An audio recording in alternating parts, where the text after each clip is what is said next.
you can see the glyphosate levels are, the lowest is 3.4 parts per billion, 11.6, 1.74, up to 871. He said, you got to get rid of this. Well, you know, the cows with the failure to thrive, they still milk pretty good. Before they crash and die, we figured out we'll just take them to town. And, you know, we'll milk them until things are going to fall apart, and we'll take them to the pound cow sale. Well, this particular customer was taking them to the back door of the pound cow slaughter facility, and all of a sudden they started tanking them. One day I bring a pound cow from our beef cow herd to the sale barn, and one of my classmates has bought, it's been his career buying pound cows. And I would sit down and I'd tell him stories about GMOs and glyphosate once in a while when I'd bring a cow to town, and he'd roll his eyes and yeah, Howard, that's fine. Well, this one particular day, I'm sharing with him the information from this nutritionist, how these cows are getting tanked. They no longer will buy them because they have tumors on them. Okay, I'm gonna show you pictures of the tumors. You can see on the top of the udder there, under the tail, there's 2 bumps. On the flank, on the side, there's tumors. There's the far away. There's a close-up. As I'm telling him the story about these pound cows getting tanked and the producer not getting a penny for them at the slaughter door, he's messing with his phone. And, you know, people are always messing with their phone when you're talking to them, so I don't worry about it. He shows me pictures of these pictures of cows with tumors on them. And he said, here's one, here's another one. And I looked at him and I said, so you don't think I'm crazy today? He didn't answer that question. Right after he put his phone away, a dairy cow walks in the ring and he said, there's one. That day, Holstein cows were bringing 53 cents a pound. What do you think that cow with the tumors brought? It surprised me, it brought 5 cents. And I looked at him and I said, why? Hiding offal and dog food. So, told you about the problems. How about a little bit of good news? Because of being out and about and doing this and troubleshooting and helping and getting people to actually, oh yeah, listen, that makes sense, we're going to do it. One of the Hutterite counties I've been blessed to work with over the years switched the problems they were having consistently in the nursery. We gave them Band-Aids to deal with the problems, but I said, you got to get off that corn for sure, and the soy also, but corn came first. They drove 140 miles one way to pick up non-GMO, nutrient-dense corn raised in a biological production system. At the end of 9 months, they had increased 2 pigs per litter on their computerized record keeping. An outfit at Larchwood, Iowa, that's 5 brothers and a brother-in-law and the father, they called me up and they said, well, such and such a seed man said I should talk to you. So I told them the deal about what this colony had seen and what other ones had seen. Very meticulous in everything, this 5-son, son-in-law and father operation. A year later, he calls me up again. He said, well, you don't know, but we took your advice. He said, can I ask you some questions? Sure. He said, the day after we put the non-GMO corn in the feeders in the nursery, our injectable antibiotic use dropped 85%. He said, and before he asked me that question, he said, I want to ask you some questions about the changes we've seen. I said, well, before we start, can I ask you two questions? He said, sure. I said, did you see a change in the stool and the activity of the pigs? How'd you know that? I said, I didn't. I just wanted to know. Because that was something that was consistently reported by everybody that had made the switch back. You know, when we went into this problem, it was gradual. But when you switch back, it's... Injectable antibiotic use dropped 85% the first day. They went on to see that improve more. They had 1,300 sow farrow capacity. They had to increase the size of the nursery by 50%, and they added 2 more finishers, and they still had 1,300 sows.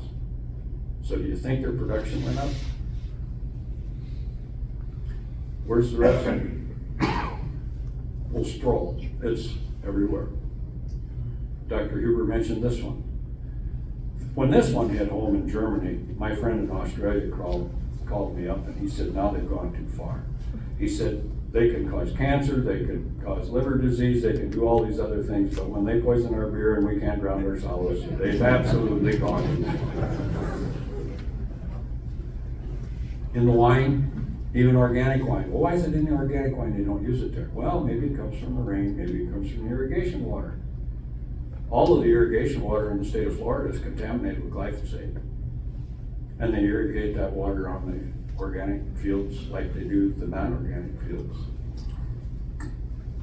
What do you see in this picture? Combining corn and making dust. So a very perceptive gentleman, and this, I recommend everybody wear a dust mask and N95. This is a good use for an N95 mask. The rest of the use that may be portrayed, I question a little bit, but this is a good use. He took dust off of the combine after they harvested Roundup Ready corn, Liberty Link corn, and some dust out of his hog confinement building. And he sent it to the Midwest labs and had it tested for CFUs per gram. CFU, colonization forming unit. It's like measuring rain. There's so many millimeters or inches, however you measure it. So we'll start with the hog dust. There's 14,000 CFUs per gram total, and I apologize for the small print, you can't read it. The aspergillus was 1,000, the aspergillus species was 10,000, the penicillium was 3,000, and the yeast was non-detected. Of the Liberty Link corn, it was 7,200,000 CFUs per gram, and it was all aspergillus species. Well, aspergillus was 7 million, and the penicillium was 200,000. The glyphosate corn dust was 15,600,000, and it was all aspergillus. Well, the aspergillus is the most aggressive of all those fungal species. It causes the majority of the diseases and or toxins and production of mycotoxins. I tried to get the University of Iowa, which is not connected to Iowa State, to do a study on this. Why? Because we're getting this rash of respiratory outbreak at harvest time in the Midwest. Could there be a connection? I didn't have the means to do the study. This is an interactive slide. I want you to participate in this with me. Do you recognize the names in the center of the circle? I know in your country you're not abused as much as we are by having commercials on TV and in magazines for pharmaceutical drugs. We have a plethora of pharmaceutical commercials. AstraZeneca Syngenta, which is now owned by ChemChina, is the sponsor of many commercials that says if you can't afford your cancer medication, contact us, we have a program to assist you. AstraZeneca Syngenta, that is owned by ChemChina, is the #4 producer of genetically engineered crops in the world. They make atrazine and a host of other products. So we've established the fact that they are in the pharmaceutical and chemical business. When you see or hear Bayer, what's the first thing you might think of? Aspirin. Bayer Crop Science, the makers of Aztec insecticide, Liberty herbicide, before they bought Monsanto. That could go down in history as the dumbest investment ever. But pharmaceutical, chemical. Pfizer Pharmacia Upjohn. Has anybody ever heard of that company? Somebody usually brings up Viagra when I say that. They were the parent company of Monsanto for a brief period of time. So we've established the fact that all these companies are in the center of the surgical, or in the pharmaceutical and chemical business. We're gonna start with chemical. I want you to give me one word that you would use to describe a chemical to a 5-year-old child, and this chemical is something that kills a weed or an insect. What one word might you use? Poison. Okay, we're using poison to raise crops. What do we raise crops for? Cereal and grain. What do we feed the bulk of the grain to? Livestock. So, in using this poison on our crops, if there were to be a residual effect, do you think it would be positive or negative? If there's an adverse effect of using this poison on the crop that could affect the grain, and you feed the grain to the livestock and the livestock don't feel good, who do you call for help? The veterinarian. No offense, Ted. When the veterinary comes to look at your livestock, if he's not as smart as Dr. Duckmeyer, what might be the first thing he would tell you to use to make your livestock feel better? Exactly, aspirin. What if you want to make your livestock grow faster? What you might, you want to improve your efficiency and your bottom line, what might you give your livestock?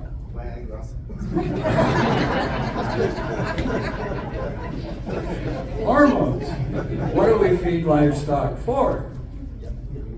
Meat. Who eats the meat?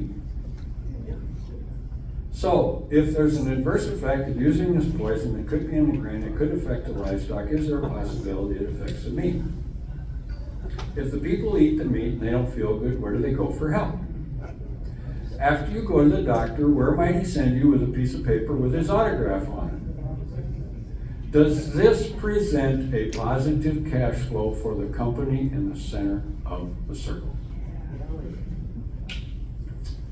When I first put that together and showed it on a tear sheet in the VFW hall in Huron, South Dakota, to a group of 50, 60 farmers, there was a guy in the back of the room raised his hand. He said, "Wait a minute, you forgot the Undertaker." And everybody laughs, and I said, just remember, there's not much margin in formaldehyde. This picture, Dr. Huber received this picture from Gilbert Hofstetler. He had non-GMO corn in a feed bag and GMO corn in a feed bag sitting side by side in the warehouse. And you can see they didn't touch the GMO corn. I showed that picture to a group of farmers in Ohio, so he goes out and he puts 2 nails on the tree. He puts one of his non-GMO ears of corn on the tree, on the top nail, and literally borrows the other ear, because he can return it to him unscathed from the neighbor, the other ear of corn, and 9 months later he took this picture. This was 2012. We were in extreme drought, and I was seeing a lot of major differences in the appearance of the crop from the pickup going down the gravel road, so I found a friend that had an airplane and we went for a ride. On the green side of the gravel road, non-GMO corn, no glyphosate use. On the other side, triple stack Roundup Ready corn sprayed with glyphosate, chopped for silage, appraised at 25 bushels per acre. Go a half a mile south across the fence, another Roundup Ready cornfield, triple stack, sprayed with glyphosate, 27 bushel yield per acre, chopped for silage. Across the railroad track, across the fence, 12 bushels per acre, triple stack, Roundup Ready, sprayed with glyphosate. The corn in the middle of all that settled with federal crop at 108 bushels per acre. That was our farm. And the neighbor that had 12 bushels per acre, I called him the last day of August. He harvested the soybeans on that farm. I made 23 bushels an acre.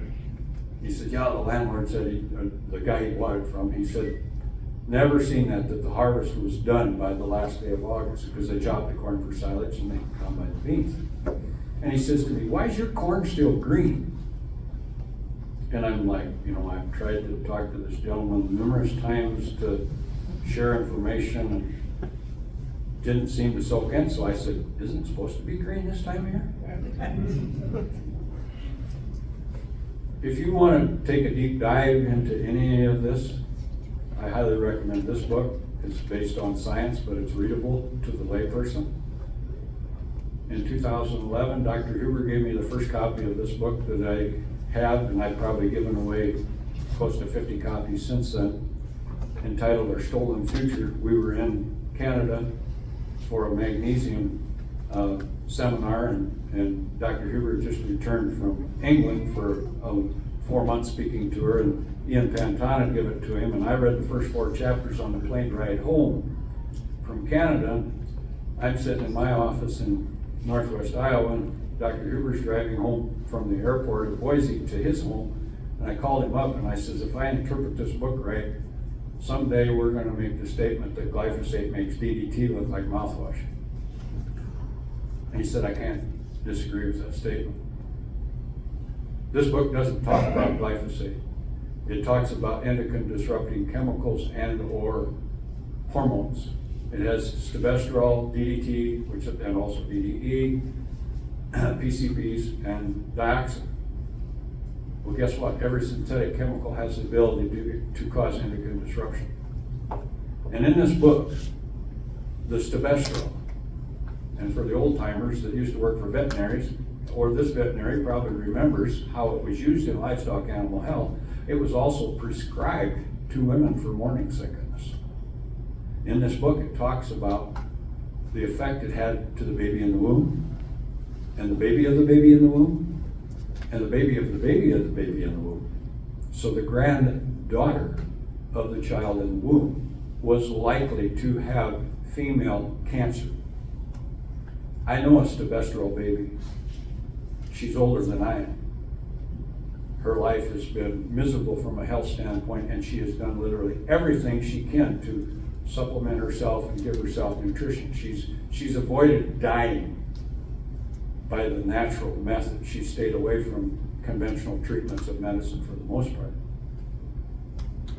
But back to glyphosate.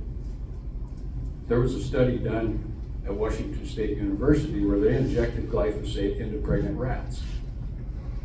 And they injected it so they knew exactly how much each one got. They didn't feed it to them, which was a hit and miss amount. They injected it right into the womb. How many generations of rats do you think that affected? All of it. I need 4 more fingers because it was 14 generations. I'm privileged to be good friends with Dr. Perro, who is the integrative pediatrician that has helped thousands of children obtain a level of health that they'd never had before. This book came out a few years ago. Her co-author is a PhD researcher who absolutely didn't believe Dr. Perro when she told her that GMOs and glyphosate were causing problems to children. But Dr. Perro showed her the science, and that is included. It's a good read, and it's science-based as well. This is the next book. I had the privilege of preview reading the first half of it. Regrettably, my time didn't allow me to finish it. She sent it to publisher. Hopefully will be out this year. This is Gabe Brown is a good friend of mine. First time I met him, pardon my language, I thought I pissed him off because I spoke the truth about glyphosate, and the look on his face was like, ooh. And I knew when I said what I said that I was going to be offending him because it was a tool in his toolbox, but I said it. Later he told me, he said, no, Howard, he says, you didn't. He said, you misinterpreted my expression. He said, I went home and we stopped using it and we saw the difference right away. He said, our earthworm population was going the right direction, but it took off. Our pollinators exploded. He said, we were gaining, but it wasn't. He says, once we stopped it, it just took off. This is not the answer for every operation. I'll be the first to admit it. But it's a tool. And I've been so blessed to talk with countless researchers and pioneers like Gabe and what have you from around the world. My uneducated definition of wisdom is gathering information from as many sources as you can access and applying it in a manner that fits your operation. So this is a tool for the toolbox. It's not the all end all. Thank you.